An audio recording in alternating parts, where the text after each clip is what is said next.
वृद्ध बोला, हे दैत्यराज, अब ध्यान देकर मेरा वृत्तांत सुने। ये हिरनी मेरे चचा की बेटी और मेरी पत्नी है। जब ये 12 वर्ष की थी तो इसके साथ मेरा विवाह हुआ। ये अत्यंत पतिव्रता थी और मेरे प्रत्येक आदेश का पालन करती थी। किंतु जब विवाह को 30 वर्ष हो गए और इससे कोई संतान नहीं हुई तो मैंने एक दासी मोल ले ली, क्योंकि मुझे संतान की अति तीव्र अभिलाषा थी। कुछ समय बाद दासी से एक पुत्र का जन्म हुआ। बच्चा पैदा होने पर मेरी पत्नी उस बच्चे और उसकी माता से अत्यंत द्वेष रखने लगी। मुझे इस बात का अति खेद है कि मुझे अपनी पत्नी के विद्वेष का हाल बहुत दिन बाद मालूम हुआ। संयोगवश मुझे एक अन्य देश को जाना पड़ा। मैंने अपनी पत्नी से जोर देकर कहा कि मेरे पीछे इन दोनों की अच्छी तरह देखभाल करना और इनके आरामद तकलीफ का ख्याल करना। भगवान चाहेगा तो मैं 1 वर्ष में लौट आऊंगा। मेरी स्त्री ने मेरे जाने के बाद उन दोनों से दुश्मनी रखना शुरू कर दिया। वो जादू टोना भी सीखने लगी थी।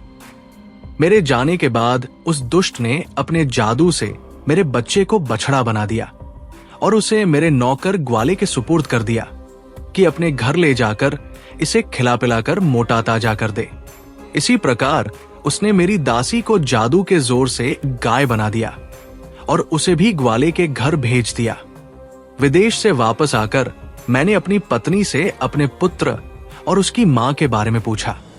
उसने कहा कि तुम्हारी दासी तो मर गई है और तुम्हारे पुत्र को मैंने 2 महीने से नहीं देखा। मालूम नहीं वो कहां चला गया। मुझे अपनी दासी के मरने का बड़ा दुख हुआ, किंतु सब्र करके बैठ गया। किंतु मुझे आशा थी कि कभी न कभी पुत्र से मेरी भेंट हो जाएगी। 8 महीने बाद ईद का त्योहार आया। मेरी इच्छा हुई कि इस त्योहार पर मैं किसी पशु का बलिदान करूं। मैंने अपने ग्वाले को बुलाकर कहा कि कुर्बानी के लिए एक स्वस्थ गाय ले आ। संयोग से वो मेरी दासी ही को ले आया जो जादू के जोर से गाय बन गई थी। मैंने उसे बलिदान करने के लिए उसके पैरों को बांधा तो वो बड़े करुणापूर्ण स्वर में डकारने लगी और उसकी आंखों से आंसू की धारा बहने लगी। उसका ये हाल देखकर मुझे उस पर दया आ गई और मुझसे उसके गले पर छुरी न चल सकी। मैंने ग्वाले से कहा कि इसे ले जा और कुर्बानी के लिए दूसरी गाय ले आ। यह सुनकर मेरी पत्नी बहुत क्रुद्ध हुई और कहने लगी कि इसी गाय की बलि दी जाएगी। ग्वाले के पास इससे अधिक हृष्ट-पुष्ट और कोई गौ नहीं है। उसके भला बुरा करने से मैंने फिर छुरी हाथ में ली और गाय को मारने के लिए उद्यत हुआ। इस पर गाय और भी चीख पुकार करने लगी। मैं अजीब दुविधा में पड़ा। अंत में मैंने छुरी ग्वाले को दे दी और कहा, मुझसे इस गाय पर छुरी नहीं चलती, तू ही इसका बलिदान कर दे। ग्वाले को गाय के रोने चिल्लाने पर दया न आई और उसने छुरी फेर दी। जब गाय की खाल उतारी गई तो सबने देखा कि उसके अंदर अस्थिपंजर मात्र है, मांस का कहीं पता नहीं। कारण यह था कि गाय की हृष्टता पुष्टता तो केवल मायाजाल के कारण थी। मैं उस ग्वाले पर नाराज हुआ कि गाय को ऐसी दशा में क्यों रखा कि वो ऐसी दुबलिपतली हो गई। मैंने गाय ग्वाले ही को दे दी और कहा, तू इसे अपने ही काम में ला, मेरे कुर्बानी करने के लिए कोई बछड़ा ही ले आ, किंतु वो मोटा ताजा होना चाहिए, इस गाय की तरह नहीं। ग्वाला शीघ्र ही एक मोटा ताजा बछड़ा ले आया। बछड़ा देखने में भी बड़ा सुंदर था। यद्यपि उस बछड़े के बारे में मुझे मालूम न था कि ये मेरा ही पुत्र है, तथापि उसे देखकर मेरे हृदय में प्रेम उमड़ने लगा और वो बछड़ा भी मुझे देखते ही रस्सी तोड़ाकर मेरे पैरों पर गिर पड़ा। इस बात से मेरे हृदय में प्रेम का स्रोत और जोर से उबलने लगा और मैं सोचने लगा कि ऐसे प्यारे बछड़े को कैसे मारूं। इन भावनाओं ने मुझे अत्यंत विह्वल कर दिया। उस बछड़े की आंखों से आंसू बहने लगे। इससे उसके प्रति मेरा प्यार और उमड़ा और मैंने ग्वाले से कहा कि इस बछड़े को वापस ले जा और इसकी जगह कोई दूसरा बछड़ा ले आ। इस पर मेरी पत्नी ने कहा कि तुम इतने मोटे ताजे बछड़े की कुर्बानी क्यों नहीं करते। मैंने कहा कि ये बछड़ा मुझे बड़ा प्यारा लगता है और मेरा जी नहीं करता है कि इसका वध करूं। तुम इसके लिए कुछ जोर मत दो। लेकिन उस निष्ठुर दुष्ट ने तकरार जारी रखी और विद्वेषवश उसके वध पर जोर देती रही। मैं उसकी बहस से तंग आकर छुरी लेकर पुत्र की गर्दन काटने चला।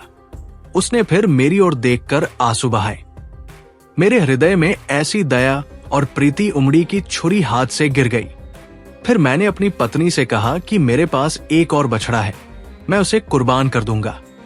वो दुष्टमना फिर भी उसी बछड़े को मारने पर जोर देती रही, किंतु इस बार मैंने उसके बकने की परवाह नहीं की और बछड़े को वापस कर दिया। हाँ, पत्नी के हृदय को सांत्वना देने के लिए कह दिया कि बकरीद के दिन इसी बछड़े की बलि दूंगा। ग्वाला बछड़े को अपने घर ले गया, लेकिन दूसरे दिन तड़के ही मुझसे एकांत में कहा कि मैं आपसे कुछ कहना चाहता हूं और मुझे आशा है कि आप मेरी बात सुनकर प्रसन्न होंगे। मेरी बेटी जादू टोने में प्रवीण है।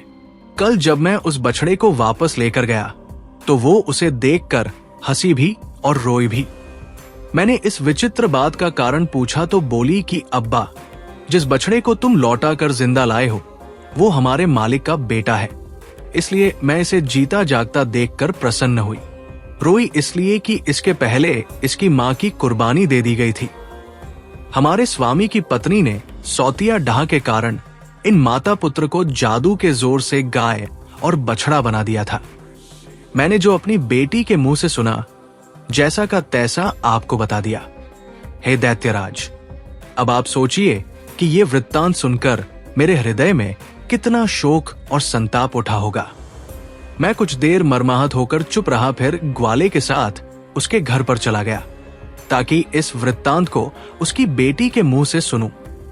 सबसे पहले मैं उसकी पशुशाला में गया ताकि अपने बछड़ा बने हुए पुत्र को देखूं। मैं उस पर हाथ फेरूं इसके पहले ही वो मेरे पास आकर इतना लाड़ करने लगा कि मुझे विश्वास हो गया कि ये मेरा पुत्र ही है।